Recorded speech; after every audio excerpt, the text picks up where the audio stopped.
TikTok irraa maallaqa argachuuf maal hojjenneeti? Maal sirreeffanneeti yoo jettan hanga xumuraatti viidiyoo kana seeraan hordofaa. TikTokii keessan keessa deemtanii waan tokko sirreeffattanii akkaataa itti maallaqa argachuu dandeessan isin TikTok keessa seentanii siitingilee tokko kan sirreeffattu jira jechuudha. Amma asirratti akkuma arguu jirtanu baalaansii jedha jechuudha. Asitti baalaansii meeqa akka keessaa qabdan ilaaluu ni dandeessu. Tokkoffaa.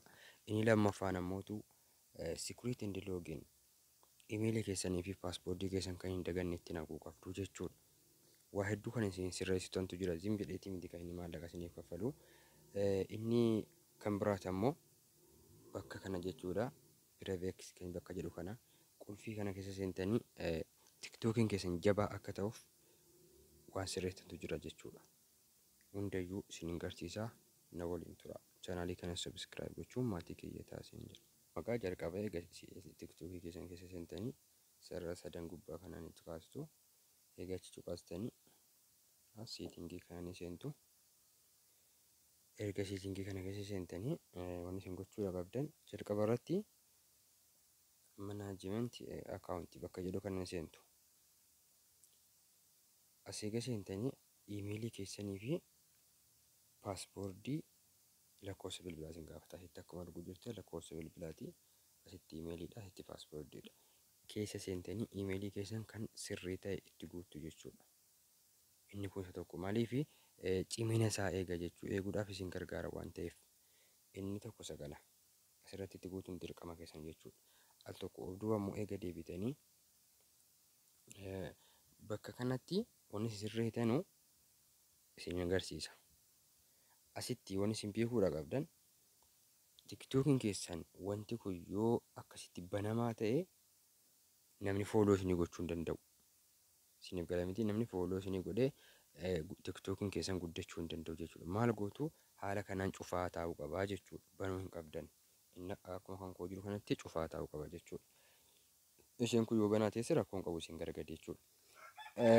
Xiqqoo immoo ol deemtanii xiqqoo ishee ol adda ooftan jechuudha. As keessaa namni laayikii akkasii godhuuf kun sirriidha irra kaa'achuu qabdu. Asii akkasumatti kaa'achuu qabdu. Kanas akkuma kanatti kaa'achuu qabdu jechuudha. Isiniif gala miti. Namni akka of bukkeetti ishee isinii godhu yoo barbaaddan hunda kanayyuu akkan kaa'ee jiru kanatti kaa'achuu qabdu jechuudha.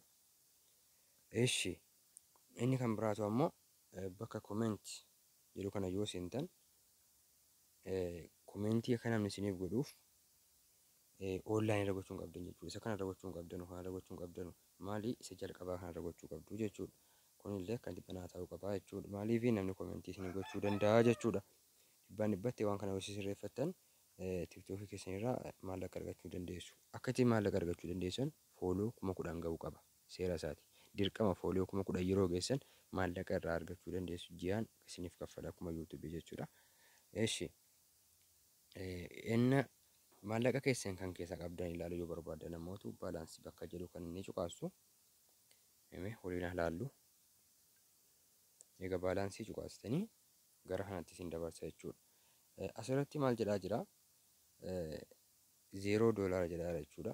An fakkeenyaaf irratti cuqaasee ilaalaa. An ammallee hin qabu. Osoo hin qabaadhee garuu akkasiin turre kun akkuma arguu jirtanu asirratti laayivii illee yoo baatanii tapha geemii taphattanii injifattan hanga $1,000 injifachuu dandeessu jechuudha. Asitti yoo dhattanii fooloon keessan guutee viyuun keessan guutee $1 isiniif lakkaa'uu jalqabaa jechuudha.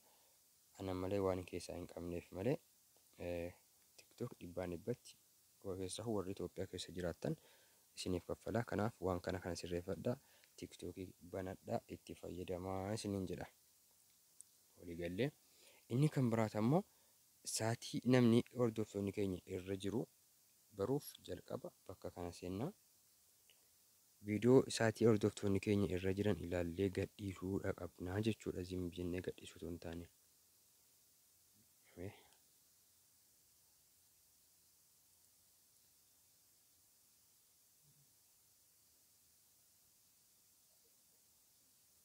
Gara kanatti isin dabarsa. Egaa irraa walii kanaal tokko egaa asooftanii bakka itti kana ni cuqaastu. Saatii hordoftoonni keessan irra jiru baruudha qabdu jechuudha. Amma kan koo akkuma arguu jirtanu biyya kanas sa'a 8 hordoftoonni kan koo irra jiru jechuudha. Sa'aatii sanatti viidiyoo keessan gadhiisuu qabdu.